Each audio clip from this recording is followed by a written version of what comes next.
Hello, my name is Regina Lane, founder and president of the Vanguard, and I am sitting here with Isaiah J. Williams. Yes, Put that J on there. And you know what? Let me go back. Regina J. Lane. Yes, that's my there name. you go. Okay?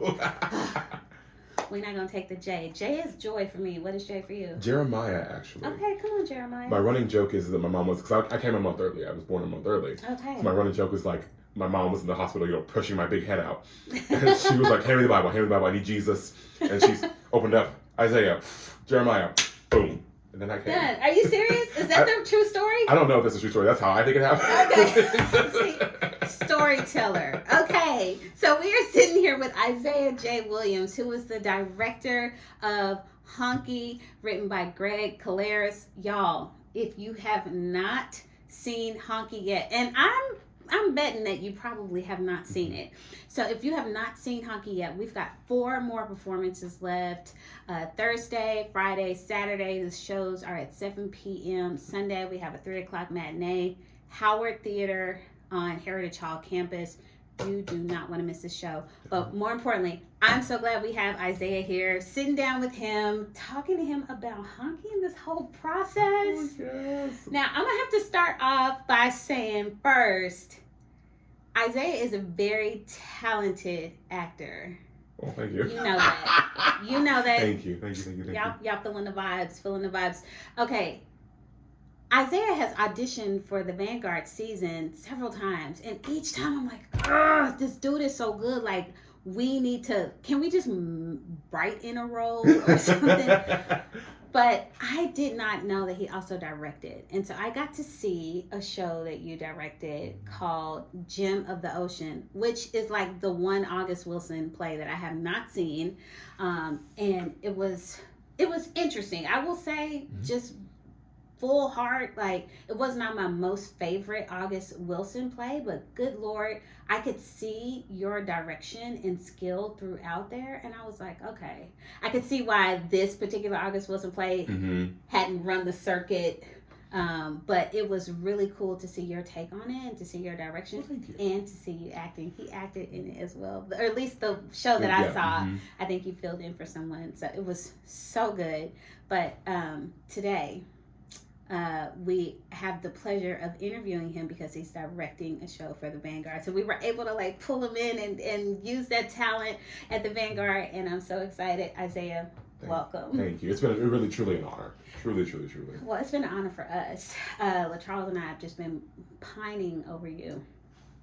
Pining. So sweet and so considerate of him. I mean, listen, y'all. Black art, black artists, black talent on display right here. I have known Isaiah for how long? Who? I want to Since say 10. It's been like 10 years. If it's the color purple. Yes. If that was the first one, or because you weren't involved with A Misbehaving. The color purple, 10 years. 10 years. I was 17. Were you in the ensemble? I was, because my birthday was over. It was during one of the show weekends. So March. Yes. Because we had a show probably every day in March. I felt like. No, or was it? Because I remember I was sick on my birthday and I couldn't go to rehearsal the same night, and I was like, I can't be here. Somebody just resurrect my body. I want to go. Can you imagine COVID with that cast? Man. Let's not talk about COVID. But yeah, so I played Chick Avery. I was in the ensemble. Yeah, so you were a teenager. And look at you now, grown man. grown man with bills, y'all. I'm trying to tell you, with bills. Oh. And gas is getting lower, y'all. I'm trying to tell you. Yes, inflation, which, by the way, we got a little something for y'all. You stay to the end of the video. If you want to come see this show and you just like, ooh, inflation, stay to the end of the video. We got you. Okay, so talk to us about Honky, because you brought this show to us. We didn't say, hey, we've got this great play, we'd love for you to direct. You said, hey, we came to him saying we would love for you to direct, and you were like, I have the perfect show. And you said, Honky, and I was like, what? What? Honky, as in like Yes. As in honky? The very same term. Ooh, I'm comfy. Please. Okay, so break it down. How you came across the show and how you brought it to us. Yeah, sure thing. I came across the show in college, actually, in my modern theater class. What my school? professor, Oklahoma State University. Okay, Go Stars. OCU. Yes. Okay. And my professor said, "Hey, here's a play. Do a project over it." And we were like, "Okay, I'll just pick this random one out of the hat." Oh, Honky. Yeah. I mean, I like the '70s. I like that. Okay. Yeah, I was like, why not? Yeah. And I started reading it, and I was like, "Wow, this is hilarious." A and B, I'm uncomfortable. Yeah. Uncomfy. Uncomfy. Yeah.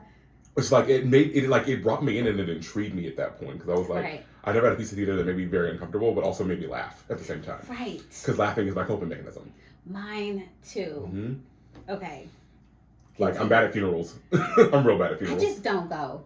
I just try not to go because I'm either in a pool of tears or I'm just laughing. Like laughing uncontrollably. Yeah.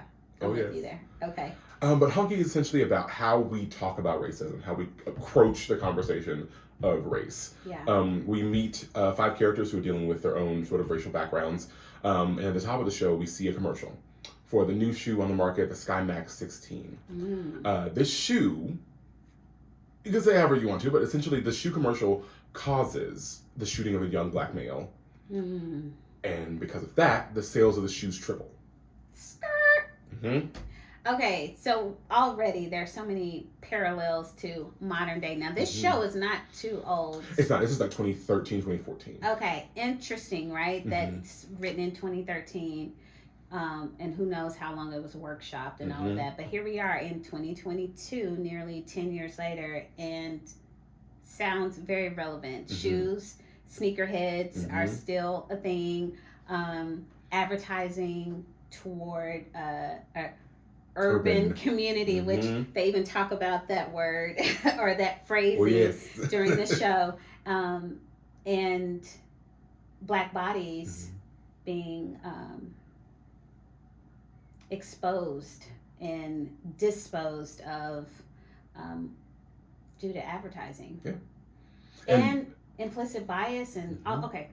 Yes. This is we could dive in on this, and that's what I love about this play because there's so many layers to it. If you I'm jumping in again.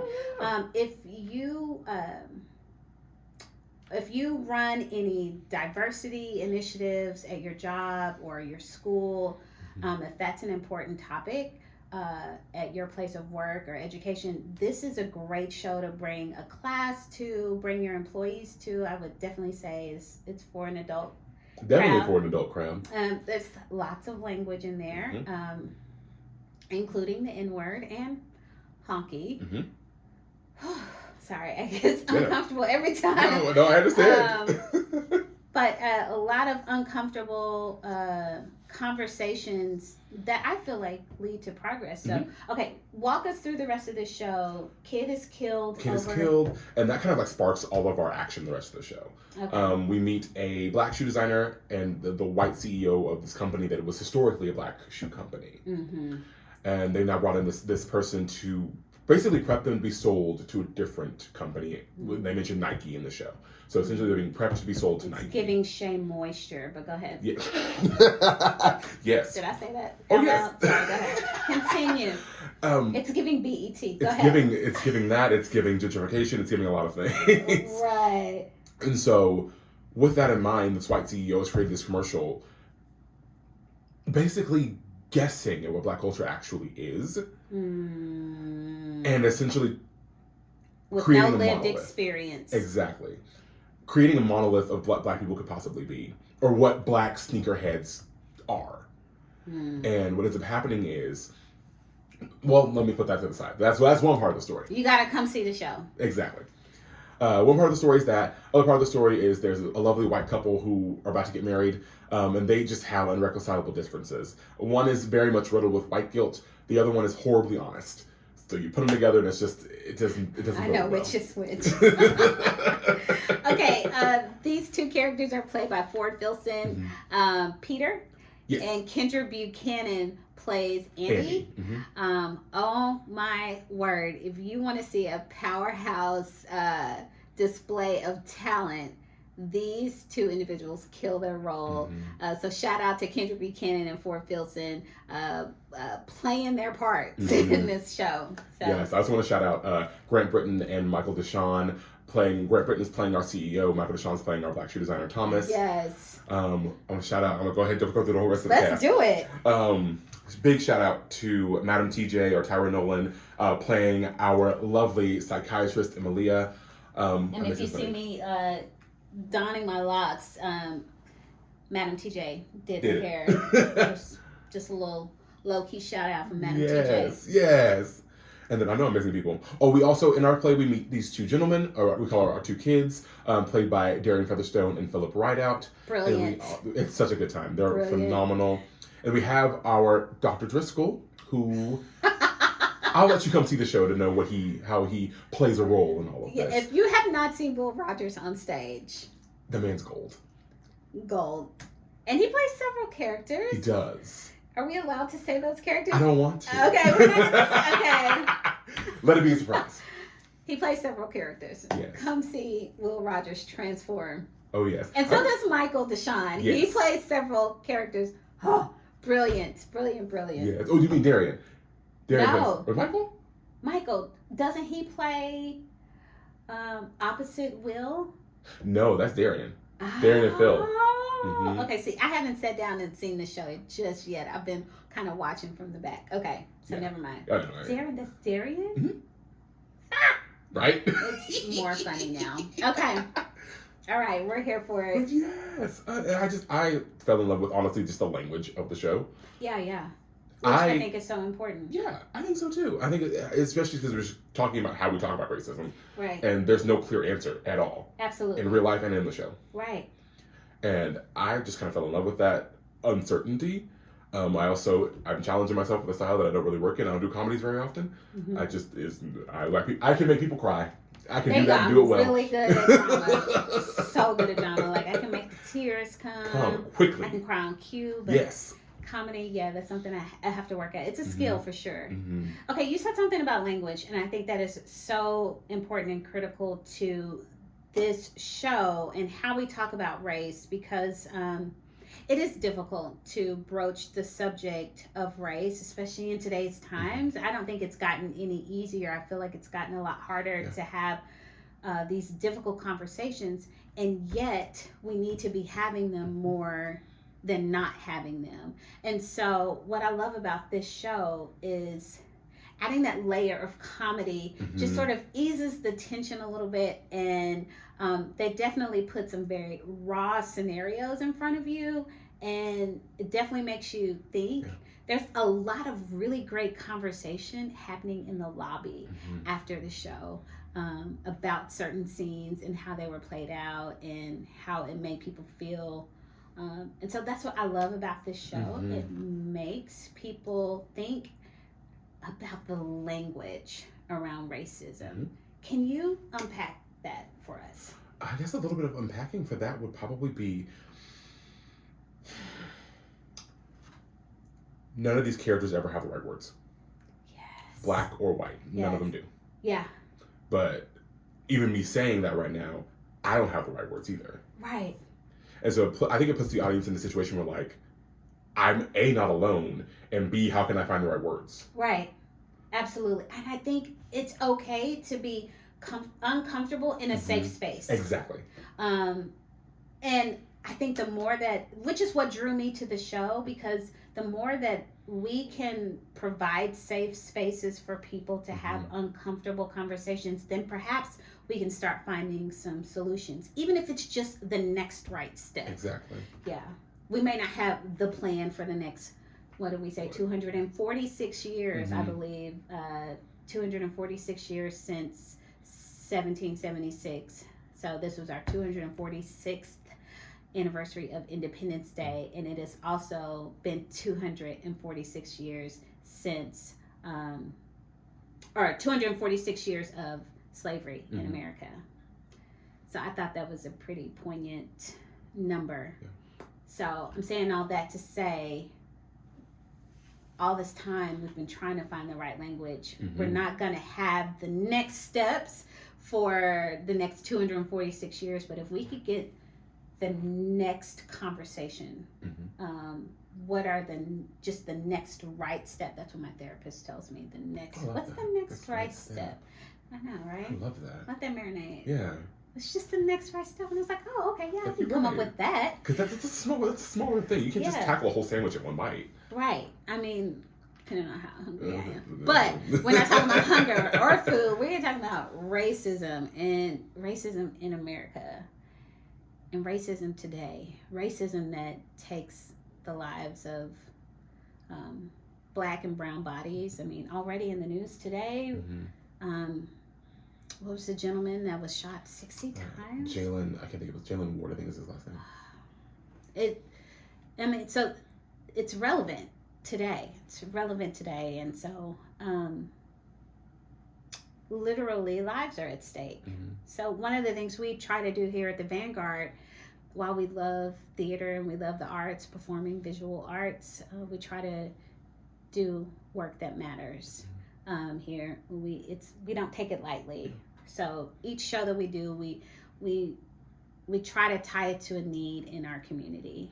And this was, as funny as it was, definitely brought about broached a serious subject and opened the doors for communication and conversation. I think it opened up the door to another thing we talked about in rehearsal was, can we commodify culture? Can you sell culture? Ooh.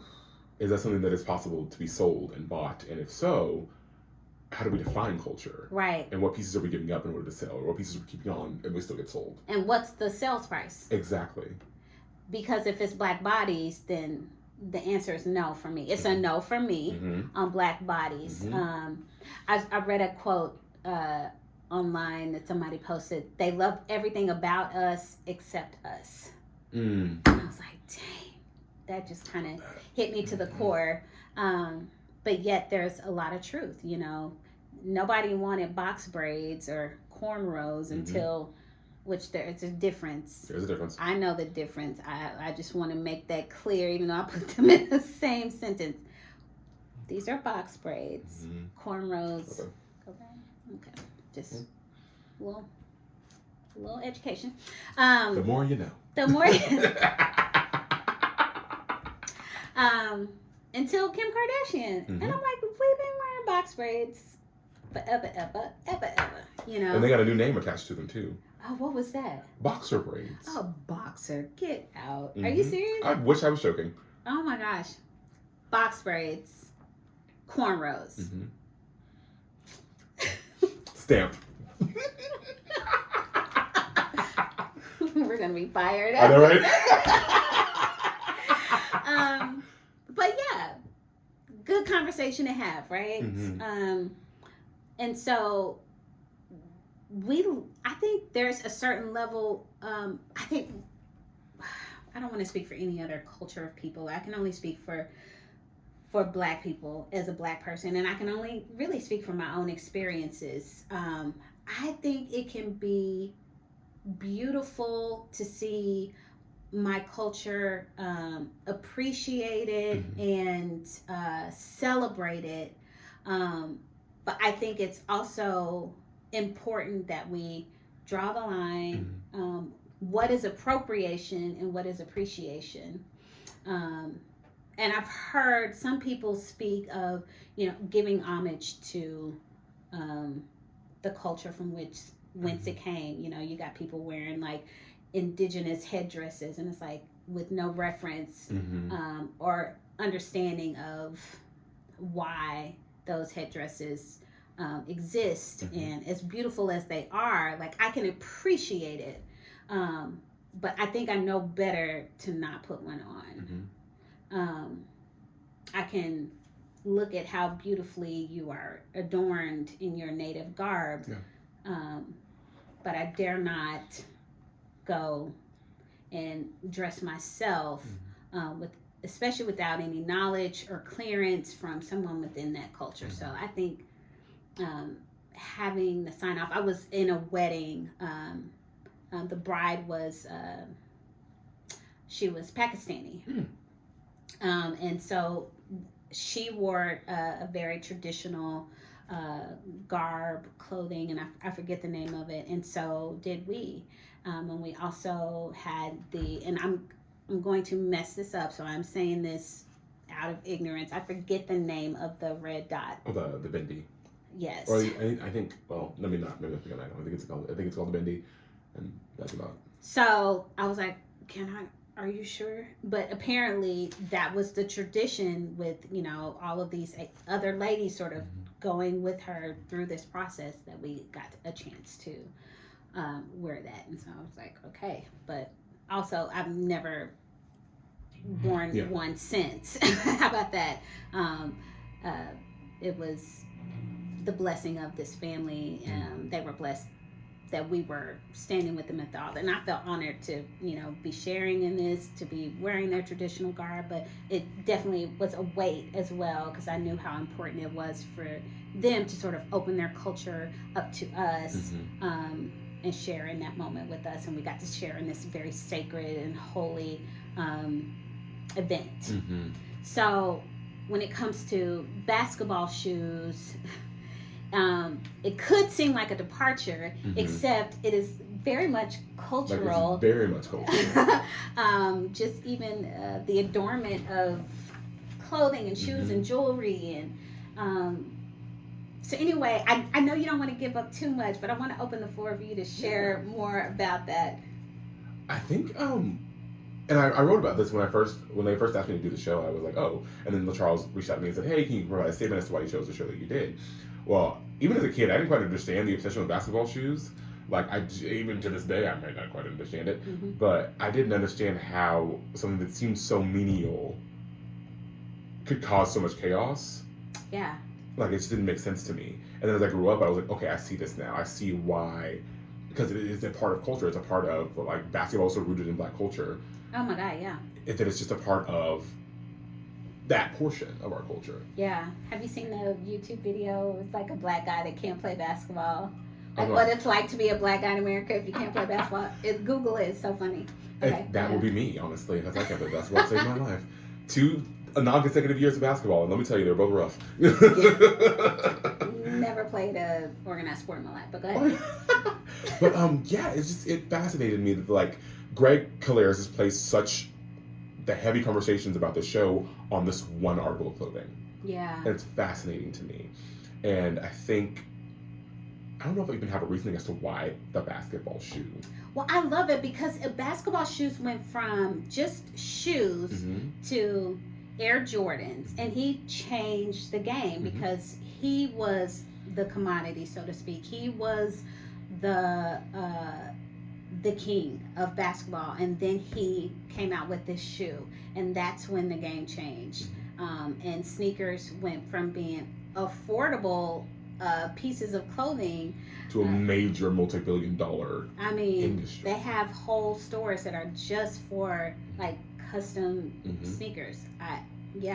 And to see how much these sneakers cost, and to know in real life, this is a play, but in real life people have been shot and killed over some shoes. So I think it's really quite interesting. If you haven't, you should Google Greg Calaris, Kalleres. He does an interview on PBS. As a matter of fact, we'll link it in the description here. But it was really interesting because he talks about his time in advertising. Yes. And how that was really the inspiration for this play. Because here we are, we're writing ads.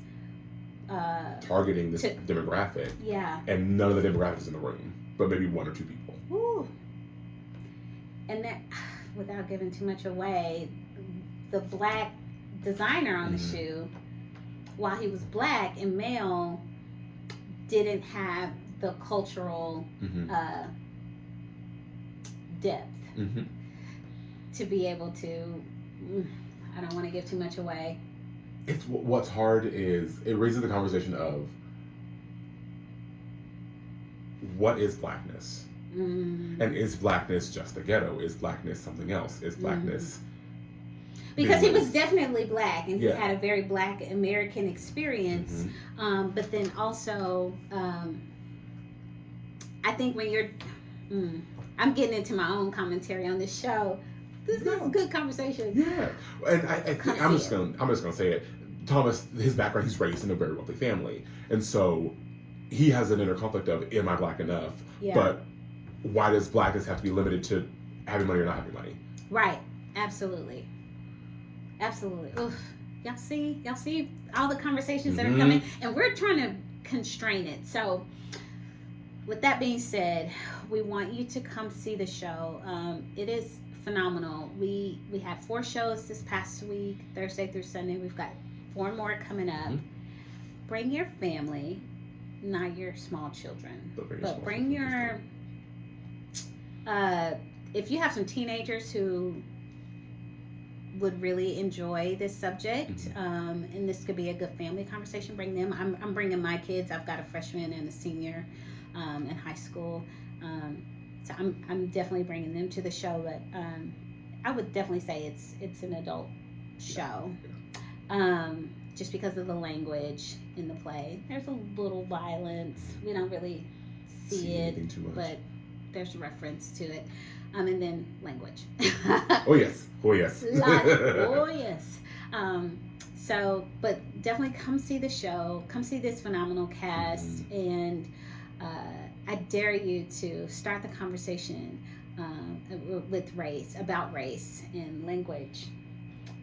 Delve in. That's what we even had some conversations in our rehearsal process too. I would imagine so. Yeah, my number one thing was we all approach this work with good intention.